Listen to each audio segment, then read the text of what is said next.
Dear friends, welcome to this channel. In earlier videos, I have discussed about nucleophilic substitution reactions, classification of nucleophilic substitution reactions, and also the factors which are influencing nucleophilic substitution reactions. In the factors, we have discussed the nature of alkyl halide, the effect of solvent on SN1 and SN2 reactions. In this video, I will discuss about basicity and nucleophilicity. There is a difference between basicity and nucleophilicity. The understanding of basicity and nucleophilicity is very important to differentiate nucleophilic substitution reactions and also elimination reactions. Before that, what is basicity? In case of basicity, the base, which is an electron-rich species, which attacks on the proton, which abstracts proton, which donates lone pair of electrons to the proton.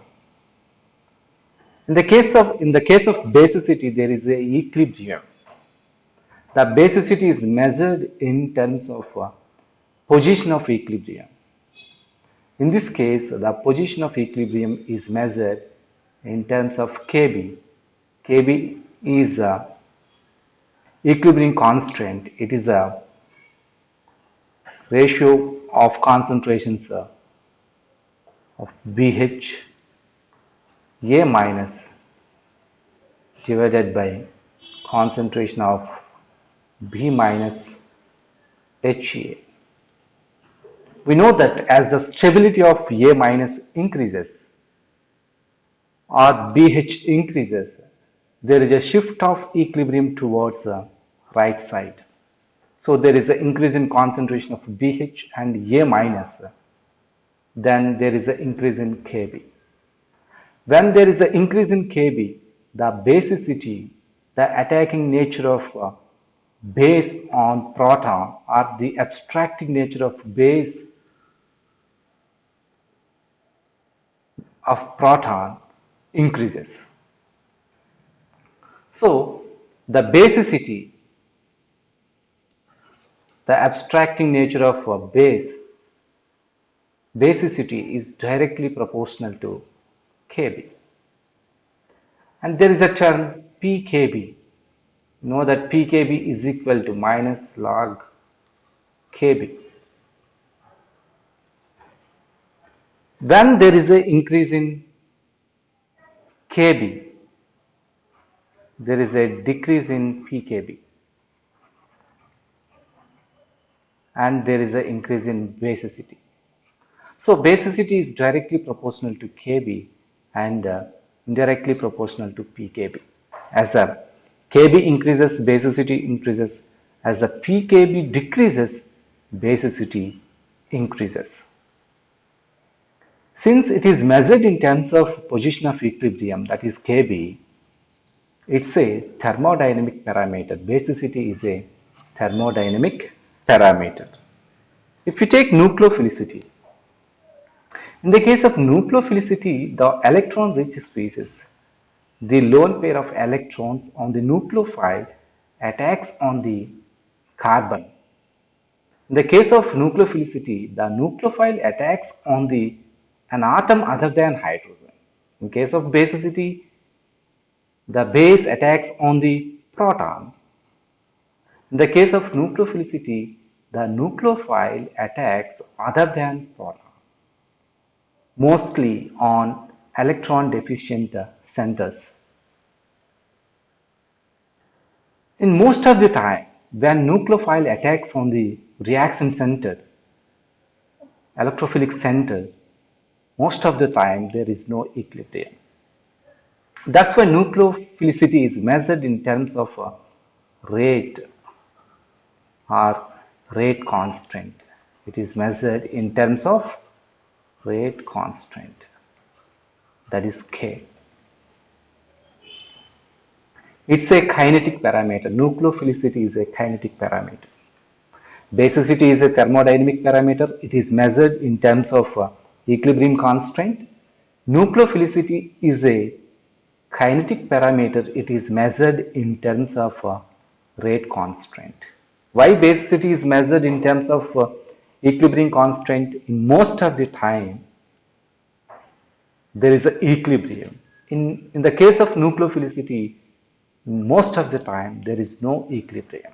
That's why it is measured in terms of rate of the reaction or rate constant. Then what is the differences between basicity and nucleophilicity? In the case of basicity, base attacks on the proton. It donates lone pair of electrons to the proton. In the case of nucleophilicity, the nucleophile attacks on other than proton. It measures, basicity measures position of equilibrium. That is, it measures relative stability of species. It depends on, the basicity depends on relative stability of species. In case of nucleophilicity, it measures rate of attack and displacement of leaving group. It does not measure the stability of chemical species. It measures how fast a nucleophile attacks on the reaction center. That is the difference between basicity and nucleophilicity. Basicity is measured in terms of Kb. It's a thermodynamic parameter. And nucleophilicity, it is measured in terms of rate constraint. It's a kinetic parameter. Then what are the factors which can influence basicity and nucleophilicity? In case of basicity, the basicity depends on charge on donating atom and electronegativity of donating atom. Basicity depends on only two factors: charge, the negative charge on the, or electron density on the donating atom, and electronegativity of donating atom. Nucleophilicity, it's a complex phenomena when compared with basicity. It depends not only on charge, electronegativity, but also it depends on nature of solvent, what type of solvent you are taking, and also it depends on steric hindrance. That's why nucleophilicity is a complex phenomena when compared with the basicity. The understanding of nucleophilicity is a little bit difficult when compared with basicity. Then what is the effect of charge on basicity and nucleophilicity? As a negative charge increases, there is an increase in electron density.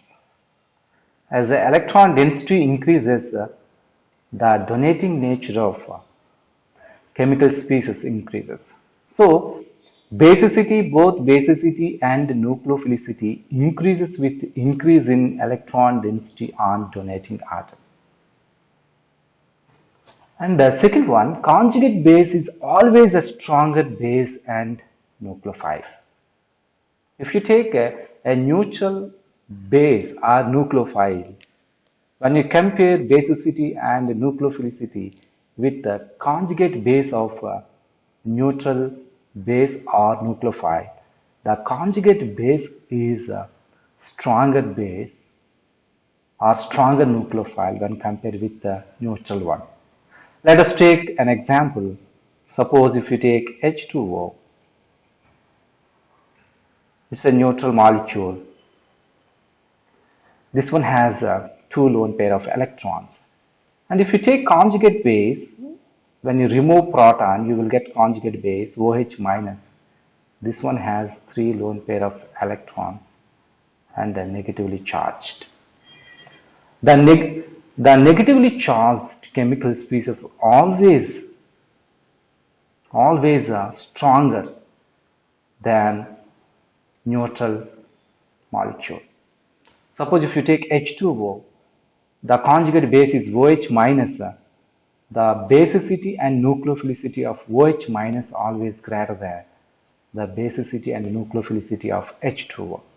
And you can take other examples. If you take NH3, this is a neutral molecule. When you increase electron density, if you take conjugate base, it has two lone pair of electrons and negative charge NH2 minus. The basicity and nucleophilicity of NH2 minus is greater when compared with neutral molecule, that is NH3. From this you can say as the electron density on donating atom increases, the basicity and nucleophilicity increases. In this case, both basicity and nucleophilicity are parallel. Okay, both increases or both decreases. Electronegativity. Suppose if you take periods in a periodic table, in periods from left to right, there is a increase in electronegativity. There is a, from left to right, if you take electronegativity, there is a increase in electronegativity. When there is a increase in electronegativity of donating atom, the electrons will be firmly binded by the donating atom. The ease of donation of electrons is difficult. So the basicity and nucleophilicity decreases. In periods from left to right, there is a decrease in basicity and nucleophilicity due to increase in electronegativity.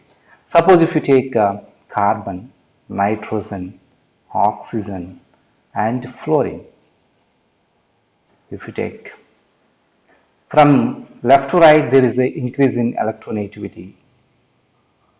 There is an increase in electronegativity. So there is a decrease in nucleophilicity and basicity. So if you take nucleophilicity and basicity, there is a decrease. In this case also both are parallel. Basicity and nucleophilicity, what is the relation? The relationship between basicity and nucleophilicity is a parallel relation. If you take the bases of carbon, nitrogen, oxygen and fluorine, let us take CH3 minus, this is the base, NH2 minus, OH minus and F minus. Okay, which one exhibits more basicity and nucleophilicity? What is the order of basicity and nucleophilicity? The order will be CH3 minus is greater than NH2 minus is greater than OH minus is greater than F minus. Suppose if you take SH minus, let us take sulfur and chlorine. If you compare SH minus and Cl minus, what is the basicity and nucleophilicity order? SH minus is greater than Cl minus. The next factor is solvent. This one, the nucleophilicity depends on nature of solvent. We know that in nucleophilic substitution reaction, we mostly use polar protic solvents or polar aprotic solvents. In case of polar protic solvents, they solvate both cations and anions. They solvate a nucleophile, that is anion, by forming hydrogen bonds. There is a formation of solvation cell in presence of polar protic solvents.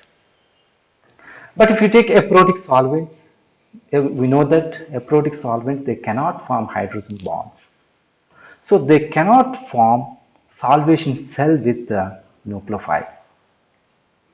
So there is a difference. There is a difference in nucleophilicity in presence of polar protic solvents and also aprotic solvents. In polar protic solvents, the nucleophilicity decreases. There is a decrease in nucleophilicity due to solvation, due to formation of solvation cell. The availability of electrons for donation diminishes, so the nucleophilicity decreases. In case of aprotic solvents, the nucleophilicity is more when compared with polar protic solvents. Suppose if you take polar aprotic solvents, they cannot form solvation cells. In this case, nucleophilicity is parallel to basicity. Suppose basicity increases. When there is an increase in basicity, there is a decrease in nucleophilicity. Suppose if you take groups, if you take halogens F minus and Cl minus, Br minus and I minus. Okay, what are the acids, conjugate acids of these and these bases? HF, and Cl, HBr and HI. We know that acidity increases from HF to HI. This is the acidity order. We know that weaker the acid, weaker the acidity, stronger the basicity. So HF is a weak acid, so F minus should be strong base. So this is the basicity order. Which one is a strong base? F minus is strong base.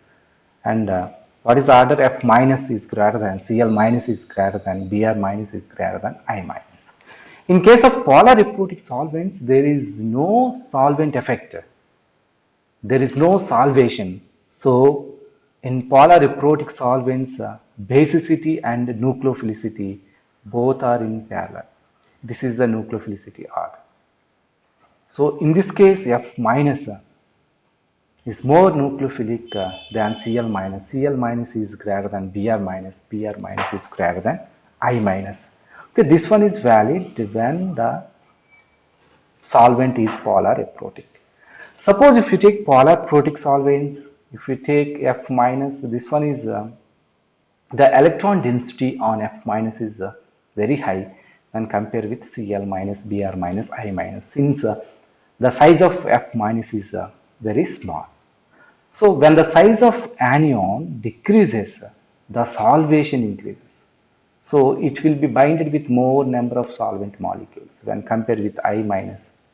I minus is binded with less number of solvent molecules, but F minus is solvated with more number of solvent molecules.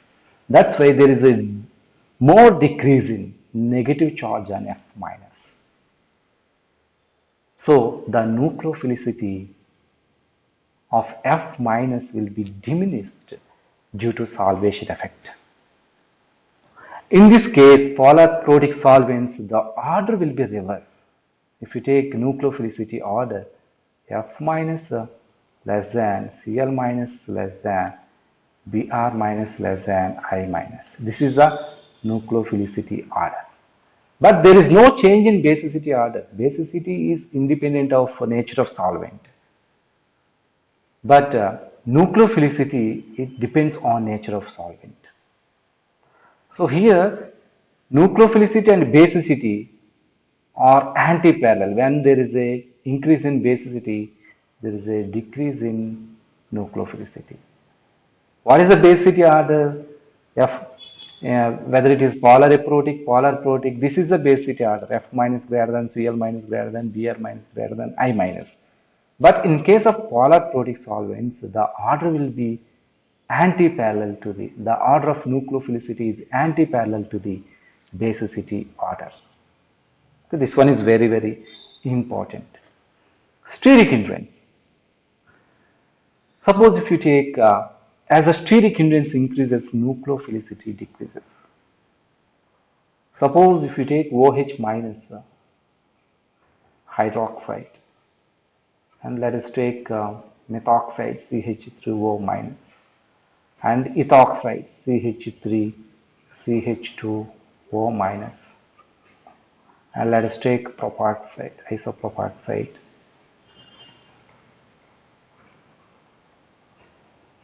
O minus, and tertiary butoxide, let us take.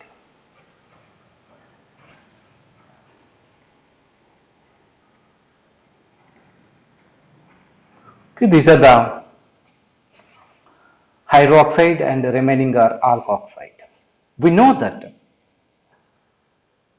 CH3, CH2, CH3 as a size of alkyl group increases, the electron releasing nature increases.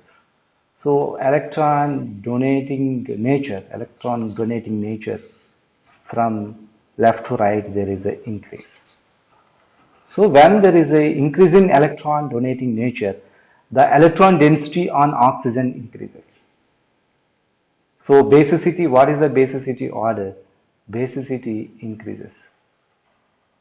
From left to right, there is an increase in basicity. From methoxide to tertiary butoxide, there is an increase in alkyl group. So there is an increase in electron donating nature of alkyl groups. So there is an increase in density on oxygen. So there is an increase in donating nature of oxygen. So there is an increase in basicity.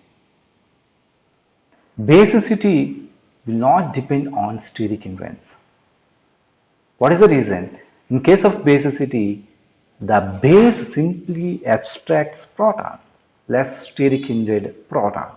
But in case of nucleophilicity, the nucleophile attacks on reaction center that is coordinated with the three or more than three groups. So basicity does not depend on steric hindrance, but nucleophilicity depends on steric hindrance. In this case, even though there is an increase in electron density from methoxide to tertiary butoxide, there is a decrease in nucleophilicity due to increase in steric hindrance. It's very difficult to reach. In case of tertiary butoxide, it's very difficult to reach reaction center. The reaction center is coordinated with four groups. It's very difficult to reach reaction center, even though the oxygen has more electron density. So in this case, basicity increases, nucleophilicity decreases.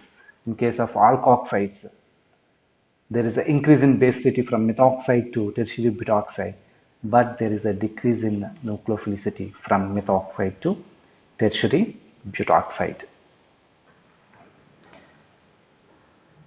This one is very, very important to distinguish or to identify what type of reaction will be taking place, whether there is a nucleophilic substitution reaction or elimination reaction, and what type of nucleophilic substitution reaction, whether it is SN1 or SN2, or what type of elimination reaction, whether it is E1 or E2, can be predicted when you classify nucleophiles and the bases into these four categories.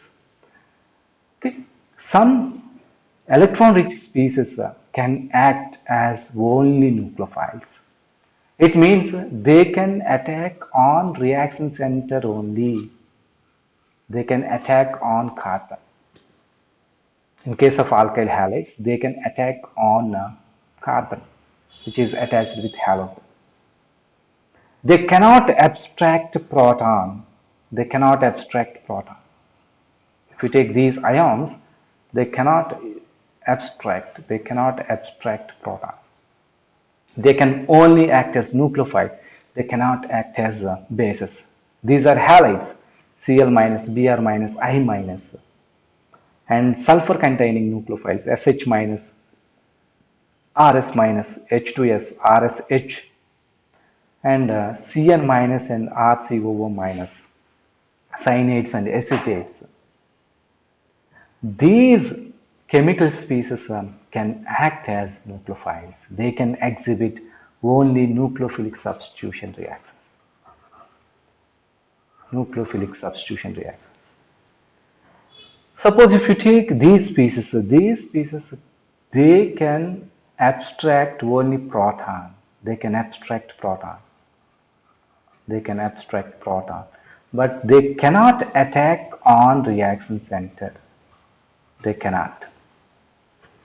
So these species cannot act as nucleophiles. If you take hydride, sodium hydride or potassium hydride, they can abstract proton. So these can exhibit elimination reactions. Elimination reactions. If you take tertiary butoxide, lithium diisopropyl amide, and DBN, diazabicyclonone, and DBU, diazabicycloandecane, these chemical species can act as only base. They cannot act as nucleophiles. They cannot exhibit nucleophilic substitution reactions. And some chemical species, they can act as strong nucleophile and also strong base. It means they can attack on reaction center, and also they can abstract a proton. So in this case, there is a possibility of both nucleophilic substitution reactions and also elimination reactions. These are the strong nucleophiles and strong bases. OH minus, hydroxide, methoxide, ethoxide, and NH2 minus. If you take neutral molecules, conjugate acids of these are weak nucleophiles and weak bases. In case of strong nucleophiles and strong bases, they can exhibit SN2 type of reactions or E2 type of reactions. But in case of weak nucleophiles or weak bases, they can exhibit SN1 type of reactions and also E1 type of reactions. So this classification is very, very important to predict the mechanism of reactions of alkyl halides with nucleophiles or bases. In coming video, I will discuss what type of reactions will be possible in presence of these nucleophiles and these bases. Thank you.